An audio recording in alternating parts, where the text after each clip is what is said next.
Welcome to Inspire physics classes friends. आज हम करेंगे फिजिक्स का मॉक टेस्ट नंबर 18। यदि आपने पहले वाले 17 मॉक टेस्ट नहीं देखे हैं तो आप उन्हें भी देख लीजिए। यदि दोस्तों आप एग्जाम के अंदर फिजिक्स में अच्छा स्कोर करना चाहते हैं तो आप हमारे इन मॉक टेस्ट को हल करते रहिए, क्योंकि दोस्तों यदि आप हमारे इन मॉक टेस्ट को हल करेंगे तो आपको फिजिक्स के बहुत से अच्छे अच्छे क्वेश्चन देखने को मिलेंगे और उसके साथ ही बहुत से अच्छे अच्छे कंसेप्ट भी सीखने को मिलेंगे। तो दोस्तों आप हमारे साथ रेगुलर बने रहिए। और यदि आप हमारे इन मॉक टेस्ट की PDF फाइल प्राप्त करना चाहते हैं तो आप हमारे Telegram group inspire physics classes को ज्वाइन कर लें। वहाँ पर आपको हमारे सभी मॉक टेस्ट की PDF फाइल मिल जाएगी और अन्य भी फिजिक्स के इंपॉर्टेंट क्वेश्चनों की PDF फाइल मिल जाएगी। तो आज ही आप हमारे Telegram group inspire physics classes को ज्वाइन कर लें। यदि आप हमारे चैनल पर नए हैं तो आप हमारे चैनल को भी सब्सक्राइब कर लें और बेल आइकन को दबा लें, जिससे कि आपको नए वीडियो की नोटिफिकेशन मिलती रहे। तो दोस्तों शुरुआत करते हैं आज के हमारे मॉक टेस्ट नंबर 18 की। देखते हैं इसका पहला क्वेश्चन। पहला क्वेश्चन है, पार्सेक किसकी इकाई होती है? तो देखिए दोस्तों, पार्सेक होती है वह दूरी का सबसे बड़ा मात्रक होता है, यानी दूरी होती है उसका सबसे बड़ा मात्रक होता है। और एक पार्सेक जो होता है वह होता है हमारा 3.25 प्रकाश वर्ष होता है दोस्तों, यानी प्रकाश वर्ष के बराबर होता है। यानी एक पार्सेक होता है 3.25 प्रकाश वर्ष के बराबर, यानी कि जो पार्सेक होता है वो दूरी का मात्रक होता है, जो सबसे बड़ा मात्रक होता है। तो इसलिए जो इसकी इकाई होगी दोस्तों वह खगोलीय दूरी की इकाई होती है। यानी जो पार्सेक होती है वो किसकी इकाई होती है? वह दूरी की होती है, यानी कि उसको खगोलीय दूरी भी बोल सकते हैं। तो इसका राइट आंसर हो जाएगा ऑप्शन नंबर बी। अब नेक्स्ट क्वेश्चन, क्षैतिज रूप से उड़ रहे वायुयान के एक गोले को गिराया जाता है तो गोले के मार का आकार होगा। यानी कि दोस्तों कोई क्षैतिज रूप से कोई यानी वायुयान गति यानी उड़ रहा है तो उससे कोई यानी बम को गिराया जाता है तो वो गोले का मार्ग होगा। तो देखिए दोस्तों, जब किसी यानी गतिमान वायुशील से यानी वायुयान से अब किसी बम या किसी गोले को गिराया जाता है तो वह एक तो क्षैतिज दिशा में जो वेलोसिटी होती है वो इसमें नियत रहती है, और गुरुत्वाकर्षण के कारण वह ऊर्ध्वाधर नीचे की ओर भी यानी गति करने लगता है। तो इन दोनों यानी कि गति के प्रभाव में यानी कि जो उसका पथ होगा दोस्तों इस प्रकार होगा, इस पथ के अनुदिश यानी गति करेगा, यानी वह क्षैतिज दिशा में भी गति करेगा और नीचे की ओर भी गति करने लगा होगा। तो उसका जो पथ हो जाएगा वो परवलयाकार होगा। तो इस क्वेश्चन का राइट आंसर हो जाएगा ऑप्शन नंबर ए। यानी जब कोई यानी कि वायुयान उड़ रहा है क्षैतिज दिशा में, यदि उसे कोई गोला गिराया जाता है तो उसका पथ इस प्रकार से परवलयाकार होगा। अब नेक्स्ट क्वेश्चन है, समान गतिज ऊर्जा के से गति करते हुए ट्रक व कार को ब्रेक लगाकर विराम अवस्था में लाया जाता है जो समान मंदन बलों को प्रदान करते हैं, तो उनमें से कौन सी कम दूरी में विस्थापन आएगा? तो दोस्तों हमें बताना है कि कोई यानी कि ट्रक है और एक कार है, दोनों को समान गतिज ऊर्जा से यानी कि गतिमान कराया जाता है, यानी कि समान गतिज ऊर्जा से है और उनको ब्रेक लगाकर विराम अवस्था में लाया जाता है। तो यानी कि दोस्तों यहाँ पर अपन देखते हैं कि उनकी गतिज ऊर्जाएं दोनों समान है और उसके बाद में विराम अवस्था में लाया जा रहा है, यानी कि दोनों की जो गतिज ऊर्जा में परिवर्तन होगा वो हमारा नियत होगा, क्योंकि इसकी काइनेटिक एनर्जी इसकी काइनेटिक एनर्जी बराबर है और दोनों की काइनेटिक एनर्जी को जीरो करना है, यानी कि उसको विराम अवस्था में लाना है। तो इस यानी डेल्टा ई होगा, यानी गतिज ऊर्जा में जो परिवर्तन होगा काइनेटिक एनर्जी के लिए दोस्तों क्या लिखा जाता है, वह दोनों के लिए बराबर होगा। तो हम गतिज ऊर्जा तो पर में होती है हमारी कार्य ऊर्जा पर में, उसे अपन देखते हैं कि जो किया गया कार्य होता है वो हमारी ऊर्जा में परिवर्तन के बराबर होता है। तो इस प्रकार से हम कह सकते हैं जो जो ट्रक के द्वारा जो किया गया कार्य होगा वह हमारे कार के द्वारा किए गए यानी WC के बराबर होगा, क्योंकि इनकी ऊर्जा में परिवर्तन है वो हमारा समान है और जो किया गया कार्य होता है वो जो हमारी ऊर्जा होती है उसमें परिवर्तन के बराबर होता है। तो इस कारण जो कार्य होगा वो भी यानी दोनों का समान होगा। और हम जानते हैं जो कार्य होता है उसका फॉर्मूला होता है F×D। तो दोस्तों हमें दिया हुआ है कि दोनों पर समान यानी मंदन बल लगाए जा रहे हैं। तो यानी कि जो हमारा ट्रक के लिए और कार के लिए जो बल लगाया जाएगा मंदन बल समान है और वह F है। तो जो हमारा ट्रक के लिए जो कार्य हो जाएगा वो हमारा हो जाएगा F×DT, यानी ट्रक के द्वारा विस्थापन है, और जो कार के द्वारा जो कार्य हो जाएगा वो F×DC, यानी कार का जो विस्थापन होता है DC वो। तो दोस्तों यहाँ पर इस इक्वेशन को अपन सॉल्व करते हैं तो F से F कैंसिल हो जाएगा, यानी DT इक्वल हो जाएगा DC, यानी जो ट्रक द्वारा जो दूरी तय की जाएगी वो हमारे कार के द्वारा तय की गई दूरी के बराबर होगी, यानी कि इसका राइट आंसर हो जाएगा ऑप्शन नंबर सी। दोनों समय अवस्था में आने से पहले समान दूरी तय करेंगे। अब है नेक्स्ट क्वेश्चन है, पृथ्वी के उपग्रह की कक्षा समतल में होती है जब यह पृथ्वी के केंद्र से गुजरता है, पृथ्वी के केंद्र के मध्य से नहीं गुजरता है। यानी दोस्तों हमें बताना है कि जब कोई पिंड यानी कि उपग्रह पृथ्वी के चारों ओर किसी कक्षा में गति कर रहा है, यदि यह जो कक्षा होती है इस उपग्रह की यह किसी तल में स्थित हो, तो हमें बताना है जो पृथ्वी का केंद्र होगा वो इस तल में स्थित होगा या नहीं होगा, यानी कि यह जो तल होगा पृथ्वी के मध्य यानी कि केंद्र के मध्य से गुजरता है या नहीं। तो दोस्तों हम जानते हैं जो केपलर का प्रथम नियम होता है उसके अनुसार जब कोई ग्रह सूर्य के चारों ओर गति करता है तो वह दीर्घवृत्ताकार कक्षा में गति करता है, और जो सूर्य होता है वह दीर्घवृत्ताकार कक्षा की जो नाभि होती है उनमें से एक नाभि पर स्थित होता है। तो दोस्तों हम इस प्रकार कह सकते हैं कि जो दीर्घवृत्त होता है हमारा किसी समतल में स्थित होता है और इसकी जो नाभि होती है वह भी उसी समतल में स्थित होता है। तो इस प्रकार हम कह सकते हैं जो सूर्य होगा वह इसकी जो कक्षा होगी उसी के तल में स्थित होगा, यानी कि तो इस पर यह दोस्तों जो नियम होता है केपलर का नियम यह ग्रह के लिए उपग्रह के लिए भी लागू होता है। तो इस कारण यदि कोई उपग्रह पृथ्वी के चारों ओर किसी कक्षा में गति कर रहा है तो यह जो पृथ्वी होगी यह इसकी एक नाभि पर स्थित होगी। तो दोस्तों इस प्रकार हम कह सकते हैं यानी कि यह जो कक्षा का तल होगा उसी तल में हमारी पृथ्वी भी स्थित होगी, यानी कि जो यह जो तल होगा यह पृथ्वी के केंद्र के मध्य से गुजरेगा। तो इस क्वेश्चन का राइट आंसर हो जाएगा ऑप्शन नंबर ए, यानी पृथ्वी के उपग्रह की कक्षा किसी समतल में होती है तो यह पृथ्वी के केंद्र के मध्य से गुजरती है। अब है नेक्स्ट क्वेश्चन है, एक ठोस घन पर 0.2 kg का वजन रखने पर यह पूरी तरह पानी में डूब जाता है। यदि वजन को हटा लिया जाता है तो घन की सतह 2 सेंटीमीटर ऊपर उठ जाती है, तो घन की प्रत्येक भुजा की लंबाई क्या होगी। यानी दोस्तों इस क्वेश्चन में मध्य वहाँ कोई घन है, यदि उस पर 0.2 kg का भार रखा जाता है यानी वजन रखा जाता है तो यह जल के अंदर संपूर्ण रूप से डूब जाती है, यानी पूरी डूब जाती है। यदि इस बार को अपन यहाँ से हटा लेते हैं तो यह 2 सेंटीमीटर ऊपर उठ जाती है। तो दोस्तों इसका मतलब ये होता है कि 0.2 kg का जो भार हो जाएगा वह इस आयतन में जो जल आएगा उसके भार के इक्वल हो जाएगा, क्योंकि इस वजन के द्वारा यह जो घन होता है यह इसने यानी इतने आयतन अंदर डूब जाता है, यानी कि इतने आयतन के बराबर जो जल होता है उसको हटा देता है। तो उस जल का जो भार होगा वो 0.2 वजन का जो भार होगा उसके इक्वल हो जाएगा। तो दोस्तों इसका जो भार हो जाएगा इस आयतन में जो द्रव आएगा उसका द्रव्यमान हो जाएगा v रो, यानी इस आयतन को जो जल का घनत्व होगा उससे अपन मल्टीप्लाई कर देंगे तो इसका यानी जल का द्रव्यमान आ गया। और द्रव्यमान को यदि भार में चेंज करते हैं तो उसको अपन g से मल्टीप्लाई करते हैं, तो इस आयतन के द्वारा जो जल हटाया जाएगा उसका भार हो जाएगा हमारा v रो जी। और दोस्तों यह इक्वल हो जाएगा हमारा 0.2 kg का जो भार है यानी जो वजन है उसके भार के। तो दोस्तों इसको अपन सॉल्व करते हैं तो जी से जी हमारा कैंसिल हो जाएगा। तो दोस्तों ये जो आयतन है ये ऊपर वाले का ही है, यदि पूरा घन होता तो इसका आयतन हमारा हो जाता 1 × A, लेकिन यहाँ पर यह 2 सेंटीमीटर का हमें निकालना, तो इसका आयतन हो जाएगा 1 × A इंटू 2 × 10⁻²। देखिए दोस्तों 10⁻² इसलिए लगाया क्योंकि जो ऊंचाई हमें दी हुई है सेंटीमीटर में दी हुई है और यहाँ पर अपन मीटर में रख रहे हैं। तो दोस्तों ये हमारा इक्वल हो जाएगा 0.2 के। तो यहाँ से अपन देखते हैं कि जो a² का मान हमें प्राप्त होता है वो हमारा हो जाएगा 0.2, इसको इस 2 से डिवाइड करेंगे। और दोस्तों यहाँ पर हमने इसको घनत्व से मल्टीप्लाई नहीं किया तो यहाँ पर इसको घनत्व से भी मल्टीप्लाई होगा 10⁻3। तो ये यहाँ पर 10⁻3 है और ये 10⁻−2 है, तो हमारा टोटल बचेगा यहाँ पर 10 है। तो इस प्रकार से अपन a का मान यहाँ पर देखते हैं तो a² का मान दोस्तों हमारा निकल कर आएगा 0.01 मीटर, तो मीटर स्क्वायर होगा। यदि यहाँ से अपन a का मान निकालते हैं तो हमारा हो जाएगा 0.1 मीटर। तो दोस्तों यदि इसको अपन सेंटीमीटर में चेंज करेंगे तो इसको अपन 100 से मल्टीप्लाई कर देंगे तो हमारा निकल कर आ जाएगा 10 सेंटीमीटर। तो इस क्वेश्चन का राइट आंसर हो जाएगा ऑप्शन नंबर बी वाला। अब है नेक्स्ट क्वेश्चन है, प्रकाश विद्युत प्रकाश प्रभाव में जो प्रकाश धारा होती है वह आपतित प्रकाश की तीव्रता तथा आवृत्ति दोनों पर निर्भर करती है। आवृत्ति पर निर्भर नहीं करती बल्कि तीव्रता पर निर्भर करती है, या आवृत्ति के साथ बढ़ती है या आवृत्ति के साथ घटती है। तो दोस्तों हमें बताना है कि जो फोटो इलेक्ट्रिक इफेक्ट होता है उसके अंदर जो लाइट करंट होता है यानी प्रकाश धारा होती है वह किस पर निर्भर करती है। तो दोस्तों याद रखना जो हमारा फोटो इलेक्ट्रिक इफेक्ट होता है उसके अंदर प्रकाश धारा होती है वह प्रकाश की आवृत्ति पर बिल्कुल भी निर्भर नहीं करती, ओनली यह प्रकाश की तीव्रता होती है उसी पर निर्भर करती है। यदि तीव्रता के मान को बढ़ा दिया जाता है तो प्रकाश धारा का मान भी बढ़ जाएगा, यदि प्रकाश की तीव्रता को कम किया जाता है तो प्रकाश धारा का मान कम हो जाएगा।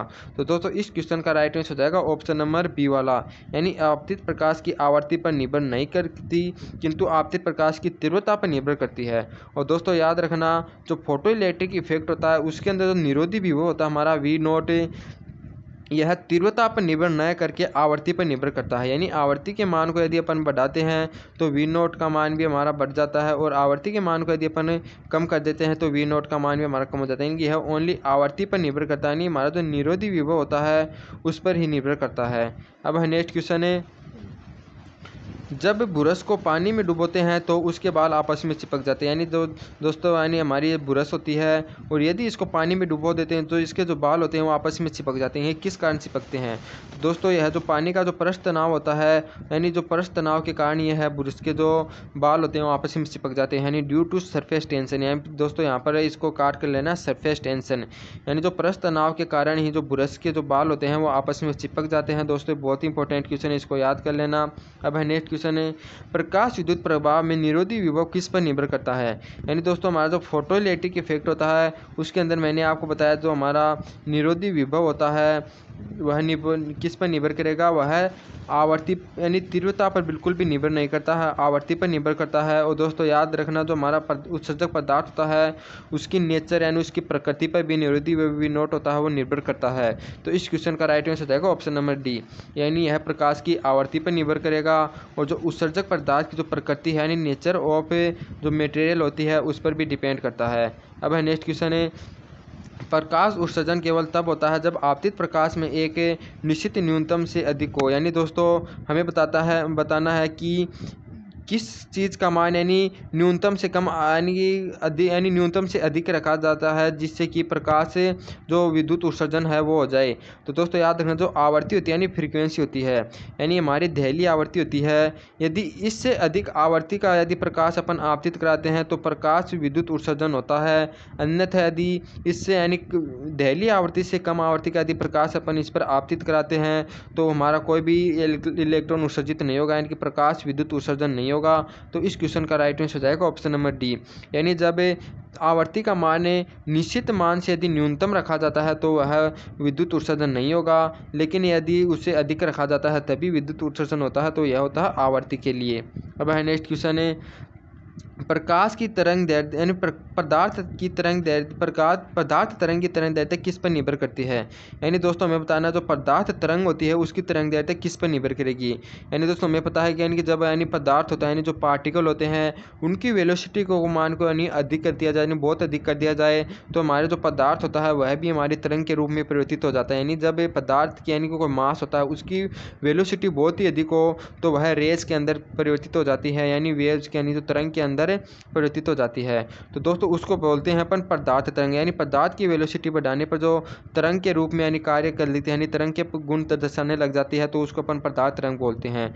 और उसकी जो तरंग दैर्ध्य होती है दोस्तों डी ब्रोगली जो हमारे वैज्ञानिक है उसने दी थी, उसकी तरंग दैर्ध्य का फॉर्मूला दिया था वो होता है लैम्डा इक्वल टू जो प्लांक नियतांक होता है अपॉन में संवेग, यानी कि प्लांक नियतांक के अंदर यदि अपन संवेग का भाग देते हैं तो हमारा जो पदार्थ की जो तरंग होती है उसकी तरंग दैर्ध्य यानी लैम्डा का मान हमारा निकल कर आ जाता है। तो दोस्तों इस फॉर्मूले को अपन इस प्रकार भी लिख सकते हैं, पी का मान ही खोल कर रख सकते हैं अपन यानी एम वी। तो दोस्तों यहाँ से अपन देखते हैं जो तरंग दैर्ध्य है यानी पदार्थ तरंग की तरंग दैर्ध्य वह हमारे संवेग पर डिपेंड करती है, द्रव्यमान पर डिपेंड करती है, वेग पर भी, लेकिन दोस्तों यह आवेश यानी क्यों पर कभी भी डिपेंड नहीं करती। तो इस क्वेश्चन का राइट आंसर हो जाएगा ऑप्शन नंबर डी, यानी जो पदार्थ तरंग की तरंग दैर्ध्य होती है वह आवेश पर निर्भर नहीं करती बल्कि जो द्रव्यमान, वेग और संवेग तीनों पर डिपेंड करती है। अब है नेक्स्ट क्वेश्चन है, कैथोड किरणों का आविष्कार किसने किया? यानी दोस्तों कैथोड रेज होती हैं उनकी जो यानी कि है खोज की थी यानी जो आविष्कार किया था वो दोस्तों हमारे ब्रिटिश के एक वैज्ञानिक हैं विलियमसन यानी विलियम क्रुक्स, उसने ही यानी कैथोड किरणों का आविष्कार किया था। तो इस क्वेश्चन का राइट आंसर हो जाएगा ऑप्शन नंबर सी। अब है नेक्स्ट क्वेश्चन है, धातु की सतह से इलेक्ट्रॉन उत्सर्जन के लिए आवश्यक न्यूनतम ऊर्जा निम्न में से किस भौतिक प्रक्रम द्वारा मुक्त इलेक्ट्रॉनों को प्रदान की जाती है? यानी दोस्तों हमें बताना है कोई धातु होता है वो हम जानते हैं उसकी सतह के यानी पास बहुत ही यानी मुक्त इलेक्ट्रॉन होते हैं, तो यदि उस पर अपन किसी बाह्य प्रक्रम द्वारा इसको एनर्जी दे देते हैं, ऊर्जा दे देते हैं तो उसका उत्सर्जन होता है। तो दोस्तों इनको ये जो एनर्जी जताती है यह किस प्रक्रम के द्वारा दी जाती है हमें पूछा है, यानी तापायनिक उत्सर्जन, क्षेत्रीय उत्सर्जन, प्रकाश विद्युत उत्सर्जन। देखिए दोस्तों जो तीनों प्रक्रम होते हैं तीनों के द्वारा ही अपन इलेक्ट्रॉन को ऊर्जा देकर के उत्सर्जन कर सकते हैं उसका। तापायनिक जो उत्सर्जन होता है उसके अंदर क्या होता है कि जो हमारी पदार्थ होता है यानी जो धातु होती है उस पर ताप को यानी आपतित कराया जाता है। जो ताप होता है, ताप से यह जो ऊष्मा होती है यह ऊष्मा पाकर यानी गर्म हो जाता है, और ऊष्मा इस धातु द्वारा ग्रहण की जाती है उसका कुछ यानी भाग इलेक्ट्रॉन ग्रहण कर लेते हैं और उस ऊर्जा को पाकर के वह इसे उत्सर्जित हो जाते हैं।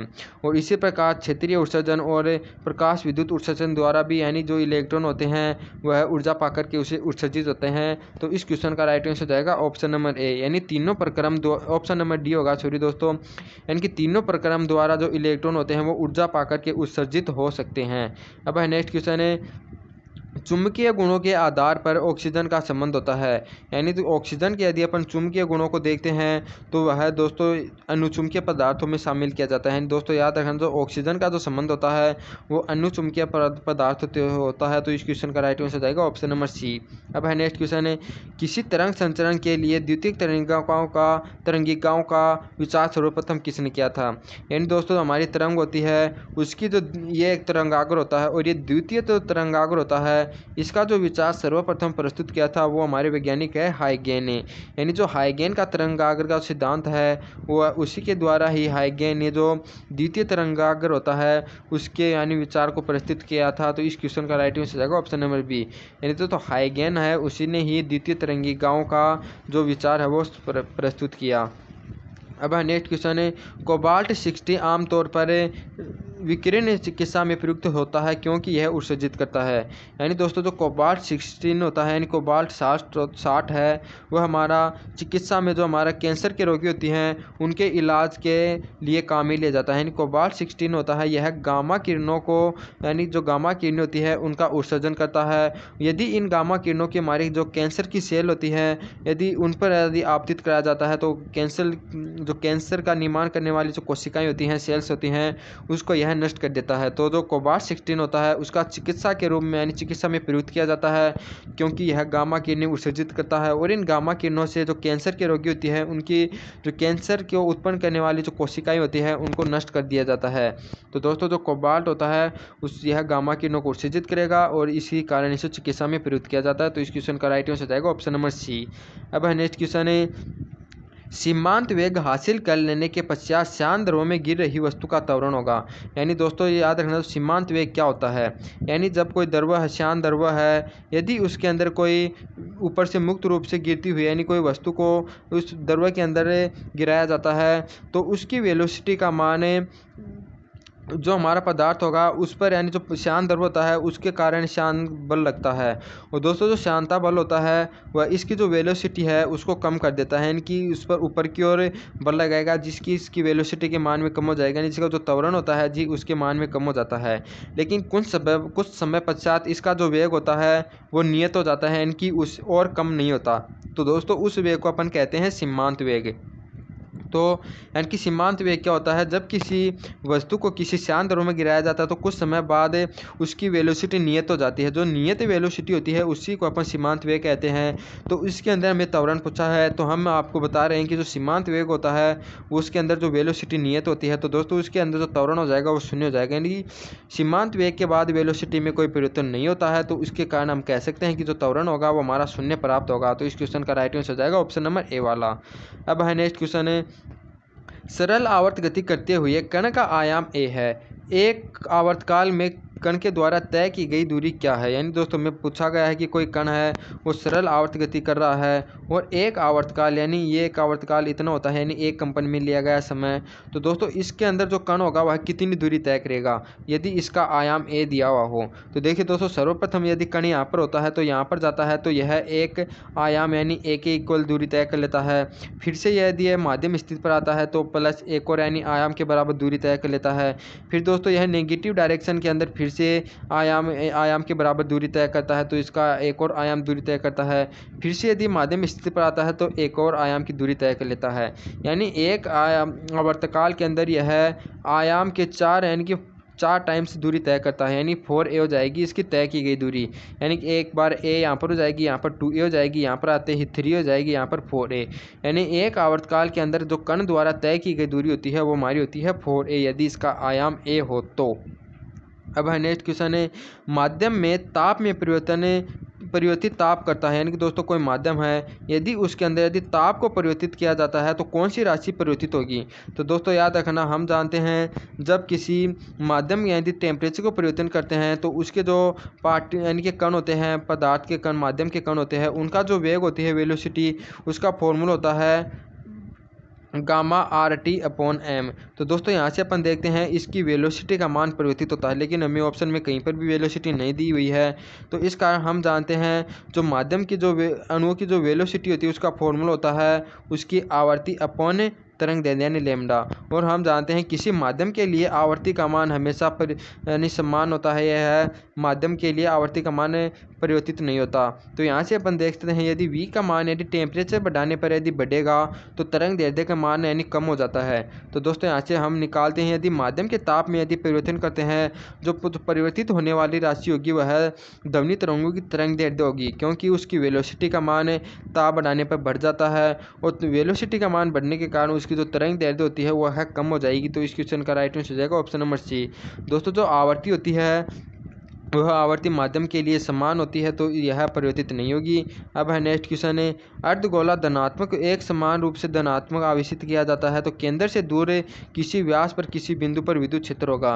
यानी दोस्तों हमें दिया हुआ है कोई अर्धगोला है और वह अर्धगोला है, उसको एक समान आवेशित किया जाता है तो उसके जो केंद्र व्यास के सापेक्ष, यानी यह कोई हमारा अर्धगोला है और इसके केंद्र पर यानी कि जो हमारा व्यास है इसके केंद्र से कुछ दूर व्यास के किसी बिंदु पर हमें विद्युत क्षेत्र की दिशा निकालनी है। तो दोस्तों याद रखना है जब किसी अर्धगोले को किसी समान आवेश से आवेशित किया जाता है तो केंद्र से स्थित यानी इसके व्यास पर स्थित किसी बिंदु पर यदि विद्युत क्षेत्र की दिशा पूछे तो याद रखना वह इस व्यास के परपेंडिकुलर होती है। तो इस क्वेश्चन का राइट आंसर हो जाएगा ऑप्शन नंबर ए यानी व्यास के लंबवत है। अब है नेक्स्ट क्वेश्चन है, नाइक्रोम या मैग्नीन को तार आबद्ध मानक प्रतिरोधकों में रूप में प्रयुक्त किया जाता है क्योंकि। यानी दोस्तों जो हमारे नाइक्रोम या मैग्नीन होते हैं उनको प्रतिरोधकों के रूप में प्रयुक्त किया जाता है क्योंकि उनका जो गुण होता है एक, यानी कि दोस्तों जो प्रतिरोधकों के रूप में प्रयुक्त किए जाते हैं उनका प्रतिरोध उच्च होता है और जो हमारा प्रतिरोधकता यानी कि ताप गुणांक होता है यानी प्रतिरोधकता ताप गुणांक तो वह उसका बहुत ही कम होता है। तो दोस्तों यानी कि यदि एल्फा का मान यदि अपन कम रखते हैं तो हम देखते हैं कि ताप यानी कि हमारा जानते हैं कि जो टेम्परेचर के साथ यानी प्रतिरोध में परिवर्तन होता है उसका फॉर्मूला होता है हमारा रो नोट माइनस हमारा होता है एल्फा डेल्टा टी। यानी दोस्तों एल्फा का मान यहाँ पर यानी ताप गुणांक का मान जितना अधिक रखा जाता है उतना ही प्रतिरोध के अंदर अधिक परिवर्तन होता है। लेकिन जो हमारे जो नाइक्रोम और मैग्नीन होते हैं जो मानक प्रतिरोधकों में प्रयुक्त किए जाते हैं उनके लिए जो ताप गुणांक होता है वह बहुत ही कम होता है, यानी कि ताप में परिवर्तन के साथ उनकी जो प्रतिरोधकता होती है उसमें बहुत ही कम यानी निर्भर करती है, यानी बहुत ही कम परिवर्तन होता है, यानी कि जो प्रतिरोधकता होती है वो ताप पर निर्भर नहीं करती यानी बहुत ही कम निर्भर करती है। तो इस क्वेश्चन का राइट आंसर हो जाएगा ऑप्शन नंबर बी। यानी दोस्तों जो नाइक्रोम और मैग्नीन होता है वो हमें पता है कि उनको में अधिक टेम्परेचर यानी कि यानी बल्बों के अंदर भी नाइक्रोम का तार रखा जाता है तो यानी कि उसका टेम्परेचर अधिक हो जाता है। तो दोस्तों टेम्परेचर के साथ उसका जो प्रतिरोधकता है उसमें परिवर्तन नहीं होना चाहिए, तभी उसको अपन मानक प्रतिरोधकों के रूप में काम में लेते हैं। अन्यथा यदि उसके अंदर टेम्परेचर के साथ कि उसके प्रतिरोधकता में यदि परिवर्तन होगा तो वह मानक प्रतिरोध नहीं होगा। तो इस क्वेश्चन का राइट आंसर हो जाएगा ऑप्शन नंबर बी वाला। अब है नेक्स्ट क्वेश्चन है, चुंबकीय पदार्थों के सही समूह को चिन्हित कीजिए। तो दोस्तों हमें बताना है कि यानी कि 3-3 के युग्म दिए हुए हैं तो कौन से युग्म में तीनों जो है पदार्थ हैं वह लोहा चुंबकीय पदार्थ हैं। तो देखिए दोस्तों हमारा जो लोहा होता है वो हमारा लोहा चुंबकीय होता है, कोबाल्ट भी लोहा चुंबकीय होता है, निकल भी लोहा चुंबकीय होता है। तो हमारा राइट आंसर हो जाएगा ऑप्शन नंबर ए वाला, यानी कि इसके अंदर तीनों जो में धातु दी हुई हैं वो हमारी लोहा चुंबकीय पदार्थों में शामिल हैं। तो इस क्वेश्चन का राइट आंसर हो जाएगा ऑप्शन नंबर ए। बाकी दोस्तों में जो 3 ऑप्शन दिए हुए हैं इसके अंदर जो हमारा दोस्तों ये ऑप्शन में मिस्टेक हुई है, यानी कि इसका राइट आंसर हो जाएगा ऑप्शन नंबर ए। और जो हमारा ऑप्शन नंबर सी वाला है इसके अंदर जो हमारा ये बिस्मिथ होता है दोस्तों ये हमारा पैरामैग्नेट होता है, यानी कि लोहा चुंबकीय नहीं होता है। और हमारे इसके अंदर जो हमारा सोडियम होता है दोस्तों सोडियम इसके अंदर हमारा लोहा चुंबकीय नहीं होता। तो इस क्वेश्चन का राइट आंसर हो जाएगा ऑप्शन नंबर ए, यानी कि ऑप्शन नंबर ए के अंदर जो तीनों तत्व हैं यानी तीनों धातुएं हैं वो जो हमारी लोहा चुंबकीय पदार्थ होती हैं। अब है नेक्स्ट क्वेश्चन है, समान फेरों की संख्या वाली 2 कुंडलियों में उनकी लंबाइयाँ एवं त्रिज्याएं समान अनुपात 1:2 में है तो उनके स्वप्रेरण का अनुपात होगा, यानी हमें दिया हुआ है कि कोई दो हमारी वो कुंडलियां हैं, उनकी जो लंबाई और त्रिज्याओं का अनुपात हमें समान दिया हुआ है, यानी R1 अनुपात R2 और L1 अनुपात L2 दोनों का अनुपात 1 दिया हुआ है। और दोस्तों इसका हमें स्वप्रेरकत्व जो हमारा होता है उसका यानी कि अनुपात पूछा है। तो दोस्तों हम जानते हैं जो स्वप्रेरकत्व का फॉर्मूला होता है वो हमारा होता है μ0 n² पाई R² अपॉन L होता है। तो दोस्तों ये जो स्वप्रेरक का जो फॉर्मूला होता है उसे अपन देखते हैं कि यह R² के समानुपाती होता है और L के व्युत्क्रमानुपाती होता है। तो इस फॉर्मूले से यदि अपन L1 अपॉन L2 में यदि संबंध निकालेंगे यानी तो यह R के समानुपाती होता है R² के, तो यह हमारा हो जाएगा R² 1 अपॉन R²/2। और दोस्तों इसको अपन मल्टीप्लाई करेंगे यानी कि यह L के व्युत्क्रमानुपाती होता है, तो यह ऊपर तो जाएगा L2 और अपॉन में हो जाएगा यहाँ पर L1। तो इस संबंध की सहायता से अपन स्वप्रेरकत्व का अनुपात निकाल सकते हैं, यानी कि हमारा L1 अपॉन L2 हमारा आ गया था R1 की स्क्वायर अपॉन R2 की स्क्वायर इंटू में L2 अपॉन L1 होता है दोस्तों। तो यहाँ पर दोस्तों इसका यदि अपन मान रखते हैं यानी कि इनका अनुपात 1:2 है, तो यदि R1 अपॉन R2 का स्क्वायर हो जाएगा अनुपात होगा वो हमारा 1:4 हो जाएगा, और L2 और L1 का अनुपात हमें दिया हुआ तो ये हमारा हो जाएगा 2:1, यानी कि L1 अपॉन L2 1/2 है, तो L2 अपॉन L1 में आ जाएगा 2:1। तो दोस्तों यदि अपन इसको सोल्व करते हैं तो ये 2 से हमारा 4 को कैंसिल करेंगे तो यहाँ पर 2 बचेगा। तो जो हमारा L1 और L2 का अनुपात निकल कर आ जाएगा वो हो जाएगा 1/2, यानी L1 अनुपात L2 का मान हो जाएगा 1:2। इस क्वेश्चन का राइट आंसर हो जाएगा ऑप्शन नंबर ए वाला। अब हमारा नेक्स्ट क्वेश्चन है L/2 हेनरी और C 32 माइक्रोफेरेड एवं R 10 ओम वाले LCR परिपथ में क्यों होगा, यानी कि दोस्तों में जो विशेषता गुणांक होता है क्यों उसका मान हमें निकालना है। तो हम जानते हैं हमारा जो क्यों का फॉर्मूला होता है दोस्तों, एक तो होता है हमारा इसका ओमेगा यानी कि जो अनुनादी आवृत्ति होती है ये, इसको अपन मल्टीप्लाई करते हैं L/R से, इसके द्वारा भी अपन निकाल सकते हैं दोस्तों। इसके लिए हमें पहले अनुनादी आवृत्ति निकालनी होगी। यदि दोस्तों अपन अनुनादी आवृत्ति का फॉर्मूला √L/C यदि इसके अंदर हम इनपुट करते हैं L/R के अंदर, तो हमारा जो फॉर्मूला निकल कर आता है वो एक और फॉर्मूला हो जाता है क्यों का 1/R √L/C। तो दोस्तों यदि इस फॉर्मूले को विशेषता गुणांक का यह फॉर्मूला अपन निकाल इसके अंदर यदि मान रखते हैं तो हमारा क्यू का मान आ जाएगा, तो यानी 1/R होता है Q = यानी 1/10 हो जाएगा, और √L/C होता है। तो यहाँ पर L का मान हमारा कितना है 2, और दोस्तों C का मान है हमारा 32 माइक्रोफेरेड। तो दोस्तों हो जाएगा 32 × 10⁻⁶। तो दोस्तों यदि अपन इसको हल करेंगे तो यहाँ पर हो जाएगा हमारा 16। यदि इसको अपन आगे हल करेंगे तो यह जो इसका रूट करेंगे तो दोस्तों ये हो जाएगा 1/10 तो है ही, रूट आ जाएगा इसका 4 × 10⁻³ हो जाएगा। तो दोस्तों यदि अपन इसको सॉल्व करेंगे तो 10 की पावर यानी कि ऊपर 1000 हो जाएगा, यानी कि पावर 3 जाने के बाद, और यह हमारा नीचे कितना है 400। यदि इसको अपन 1000 के अंदर 400 से डिवाइड करते हैं तो हमारा जो राइट आंसर निकल कर आता है 25, यानी दोस्तों हमारा जो क्यू का मान हो जाएगा विशेषता गुणांक इसका मान निकल कर आ जाएगा 25। तो इस क्वेश्चन का राइट आंसर हो जाएगा ऑप्शन नंबर सी। अब है नेक्स्ट क्वेश्चन है, यदि चर आवर्तियों की प्रत्यावर्ती धारा स्रोत को संधारित्र से जोड़ दिया जाता है तो आवर्ती के मान में कमी के साथ विस्थापन धारा, यानी दोस्तों हमें बताया गया है कोई प्रत्यावर्ती स्रोत हमारा इसको संधारित्र के साथ यदि जोड़ दिया जाता है तो यदि इसकी आवर्ती को बढ़ाया यानी कम किया जाता है तो इसके अंदर जो विस्थापन धारा होगी यानी कि जो विस्थापन धारा होती है उसके मान में क्या परिवर्तन होगा। तो दोस्तों हम जानते हैं जो इसका धारा का IRMS मान होता है, प्रत्यावर्ती धारा का IRMS मान होता है, यह हमारा विस्थापन धारा यानी ID की इक्वल होता है।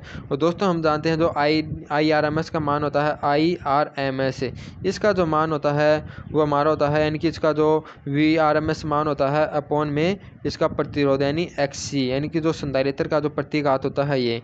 और दोस्तों हम जानते हैं संधारित्र का प्रतिघात होता है वो हमारा होता है 1/ωc। तो यानी दोस्तों यहाँ पर यदि आवर्ती के मान में कमी किया जाएगा तो इसका जो प्रतिघात होता है उसके मान में वृद्धि हो जाती है, क्योंकि हमारा XC = होता है 1/ωc। यदि ओमेगा के मान में यदि कमी किया जाएगा तो इसका प्रतिघात का मान अधिक हो जाता है। यदि प्रतिघात का मान यहाँ पर इंक्रीज होता है तो दोस्तों IRMS इसके व्युत्क्रमानुपाती होती है, तो IRMS आरएमएस का मान कम हो जाता है। तो हम कह सकते हैं कि आई आरएमएस का मान कम होगा तो आईडी का मान यानी जो विस्थापन धारा होती है वह भी हमारी कम हो जाती है। तो दोस्तों इस प्रकार यदि आवर्ती के यानी कमी की जाती है तो जो हमारी विस्थापन धारा होती है उसके मान में भी कमी हो जाती है। तो इस क्वेश्चन का राइट आंसर हो जाएगा ऑप्शन नंबर बी। अब है नेक्स्ट क्वेश्चन है, रेडियो तरंगें इमारतों के चारों ओर वितरित होती हैं यद्यपि प्रकाश तरंगें वितरित नहीं होती हैं, इसका कारण है। यानी दोस्तों हमें बताना है कि हमारी जो इमारत होती है उसके चारों ओर जो रेडियो तरंगें होती हैं वो हमारी विवर्तित यानी कि विवर्तन हो जाता है, डिफ्रैक्शन। दोस्तों विवर्तन क्या होता है देख लीजिए बार, यानी विवर्तन क्या होता है यानी कि कोई दीवार है उसके यानी कि किनारे पर कोई प्रकाश यानी आपतित कराया जाता है, यानी कोई तरंग आपतित हो रही है, यदि वह तरंग इस यानी सिरे से मुड़ कर छायांकित भाग में आ जाती है, यानी कि यह जो घटना होती है इसको अपन विवर्तन कहते हैं। यानी कि दोस्तों यदि यह घटना नहीं होती है तो हम कह रहे हैं कि उस तरंग के अंदर विवर्तन नहीं होता। तो दोस्तों हमें बताना है कि जो रेडियो तरंगें होती हैं वो इमारत के चारों ओर यानी कि विवर्तित हो जाती हैं बल्कि प्रकाश तरंगें नहीं होती हैं। तो इसका कारण क्या हुआ कि जो विवर्तन की हमारी कुछ कंडीशन होती है कि जब आपतित प्रकाश होता है उसकी तरंग दैर्ध्य लैम्डा जो हमारी दीवार होती है उसकी तरंग दैर्ध्य की इक्वल होती है, यानी कि लगभग यानी सिमिलर होते हैं, तभी हमारे विवर्तन की घटना होती है। यदि उनके अंदर डिफरेंट अधिक हो तो यह विवर्तन की घटना हमारी नहीं होती है। तो दोस्तों यहाँ पर यदि अपन देखते हैं विवर्तन की घटना के दौरान कि जो हमारी प्रकाश की जो तरंगें होती हैं प्रकाश तरंगें उनकी जो हमारी तरंग दैर्ध्य होती है वो बहुत ही कम होती है, नैनोमीटर के अंदर होती है, और जो हमारी जो दीवार होती है उसकी जो तरंग दैर्ध्य होती है वो मीटर के अंदर होती है। और दोस्तों जो रेडियो तरंगें होती है उनकी तरंग दैर्ध्य भी मीटर के अंदर होती है।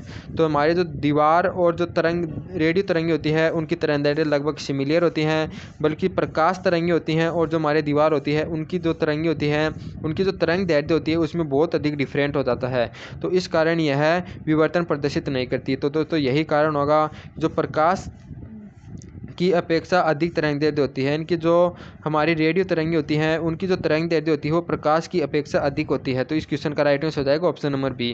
दोस्तों इस क्वेश्चन के साथ हमारा प्रैक्टिस सेट आज का समाप्त होता है। यदि आपको कैसे लगे आप कमेंट करके ज़रूर अच्छा बताइएगा, और दोस्तों आपने कितना स्कोर किया वो भी आप हमें कमेंट करके ज़रूर बताइए। और दोस्तों यदि ये वीडियो आपको अच्छा लगे तो इसको ज़्यादा से ज़्यादा शेयर करें, और जय हिंद दोस्तों।